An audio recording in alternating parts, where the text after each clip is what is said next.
آج ہم 2 ایسی کہانیوں کی بات کرنے والے ہیں جو نسل در نسل سنائی جاتی رہی ہیں۔ یہ کہانیاں ہمیں زندگی کے 2 سب سے بڑے اور اہم ستونوں کے بارے میں سکھاتی ہیں، ایمان اور فرض۔ تو سوال یہ اٹھتا ہے کہ آخر یہ ایمان ہے کیا چیز اور فرض کسے کہتے ہیں؟ آئیے ان 2 حکایتوں کے ذریعے ان گہرے سوالوں کے جواب تلاش کرنے کی کوشش کرتے ہیں۔ ہماری پہلی کہانی کا مرکزی کردار ہے زاہد، ایک نوجوان جو سمجھتا تھا کہ دنیا میں جو کچھ بھی ہوتا ہے نا وہ بس اپنی محنت سے ہوتا ہے، لیکن زندگی اس کے لیے ایک بہت بڑا امتحان تیار کر رہی تھی، ایک ایسا سبق جو اس کی پوری سوچ بدل کر رکھ دینے والا تھا۔ اور یہیں سے اصل کشمکش شروع ہوتی ہے۔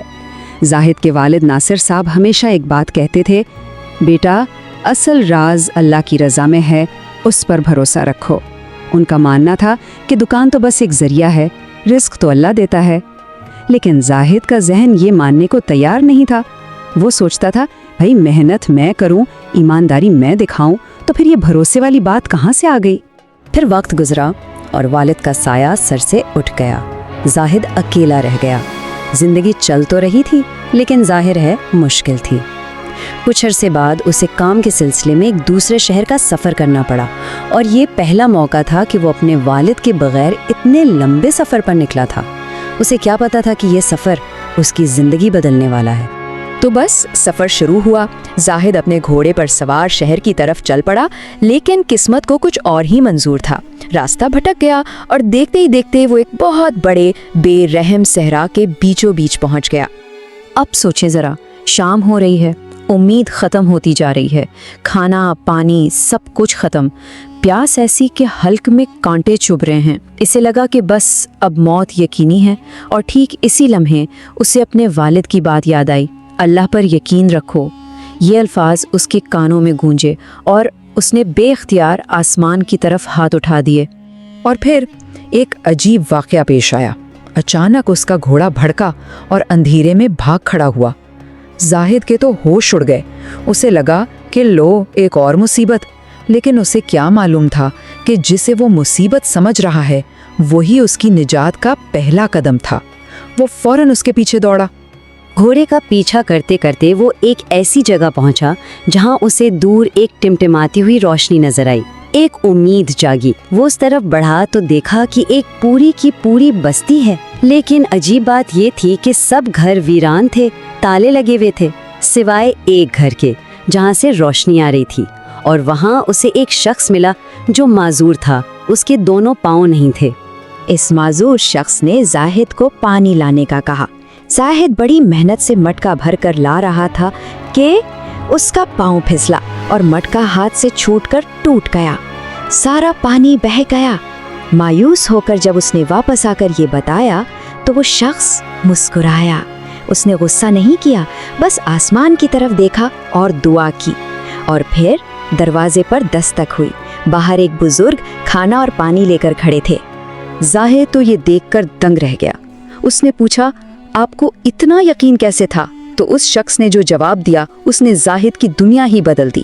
وہ بولا، یہ تو تمہاری پہلی رات ہے، میں یہاں 1 سال سے ہوں اور ایک دن بھی اللہ نے مجھے بھوکا نہیں رکھا۔ ارے جب تم نے صحرا میں دعا کی تھی نا تو اللہ نے ہی تمہارے گھوڑے کو بھگایا تھا تاکہ تمہیں اس خطرناک جگہ سے نکال کر یہاں تک پہنچا دے۔ یہ سننا تھا کہ زاہد کی آنکھیں کھل گئیں۔ تو یہ تھی زاہد کی کہانی جو ہمیں ایمان کی طاقت کے بارے میں بتاتی ہے، لیکن کہانی کا ایک دوسرا رخ بھی ہوتا ہے، وہ ہے ہمارے عمل، ہمارے فرائض۔ تو آئیے اب دوسری حکایت کی طرف چلتے ہیں۔ یہ کہانی ہے ایک باپ حکیم اور اس کے 5 بیٹوں کی۔ حکیم صاحب کے 5 بیٹے تھے، 4 بڑے بیٹے خوب امیر کامیاب، لیکن جیسے جیسے باپ بوڑھا ہوا وہ ان پر بوجھ بنتا گیا۔ کوئی زمیندار تھا تو باپ کی خدمت سے تھک گیا، کوئی تاجر تھا تو اسے والد ایک مصیبت لگنے لگے، ایک تو بالکل ہی غافل تھا، اور چوتھے نے تو پیسوں کے لیے باپ کو رکھا اور پھر گھر سے ہی نکال دیا۔ لیکن ایک بیٹا تھا جو ان سب سے الگ تھا، سب سے چھوٹا، عبداللہ۔ وہ غریب تھا لیکن اس کا دل بہت بڑا تھا۔ وہ اپنے والد کو محبت سے اپنے گھر لے آیا۔ اپنی تھوڑی سی کمائی میں بھی وہ اور اس کی بیوی باپ کی دل و جان سے خدمت کرتے، ان کی ہر ضرورت کا خیال رکھتے تھے۔ جب حکیم صاحب کا آخری وقت آیا تو انہوں نے عبداللہ کو بلایا اور ایک راز کی بات بتائی۔ انہوں نے کہا، بیٹا میرے بعد بغداد جانا اور وہاں جابر نامی شخص سے ملنا، اس کے پاس تمہارے لیے میری ایک امانت رکھی ہے۔ یہ سن کر عبداللہ سوچ میں پڑ گیا کہ آخر یہ کیسی امانت ہوگی۔ اور پھر وقت نے اپنا کھیل دکھایا۔ اب دیکھتے ہیں کہ کس کے عمل کا کیا نتیجہ نکلا۔ کیونکہ وقت اپنی حقیقت دکھا کر رہتا ہے اور ہر ایک کو اس کے کیے کا پھل ملتا ہے۔ دیکھیں فرق کتنا واضح ہے۔ 4 بھائی جنہوں نے غفلت اور بے حسی دکھائی، ان کے حصے میں آئی ناکامی اور رسوائی، اور دوسری طرف عبداللہ جس نے خدمت اور محبت کو چنا، اسے ملی کامیابی اور بے پناہ عزت۔ ہوا یہ کہ جن بھائیوں نے باپ کو چھوڑا تھا، ان کی دولت بھی ان کا ساتھ چھوڑ گئی، کاروبار تباہ ہو گئے، سب کچھ خاک میں مل گیا۔ وہ جس چیز کو بھی ہاتھ لگاتے وہ الٹا نقصان دیتی۔ اور عبداللہ، اس نے جب وہ امانت کھولی تو اس میں بہت دولت تھی۔ اس نے ایمانداری سے کام شروع کیا اور باپ کی دعائیں ساتھ تھیں۔ دیکھتے ہی دیکھتے وہ شہر کا سب سے بڑا تاجر بن گیا۔ تو جس طرح عبداللہ کی زندگی بدلی، وہیں پہلی کہانی میں زاہد کی زندگی بھی ہمیشہ کے لیے بدل چکی تھی۔ صحرا کے اس ایک واقعے نے اس کا یقین اتنا پختہ کر دیا تھا کہ اب اس کا ہر عمل، ہر فیصلہ گہرے ایمان سے بھرا ہوتا تھا۔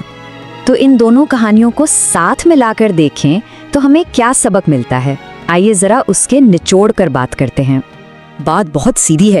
ایک بامانی زندگی کے 2 سٹون ہیں۔ پہلا ہے باطنی ایمان، جیسا زاہد نے سیکھا، یعنی اللہ پر مکمل بھروسہ جو مشکل سے مشکل وقت میں بھی سکون دیتا ہے، اور دوسرا ہے ظاہری فرض، جیسا عبداللہ نے نبھایا، یعنی والدین کی خدمت جس سے دنیا میں بھی کامیابی ملتی ہے، اور سب سے بڑی بات، والدین کی دعا سے بڑا کوئی خزانہ نہیں اور ان کی ناراضگی سے بڑا کوئی نقصان نہیں۔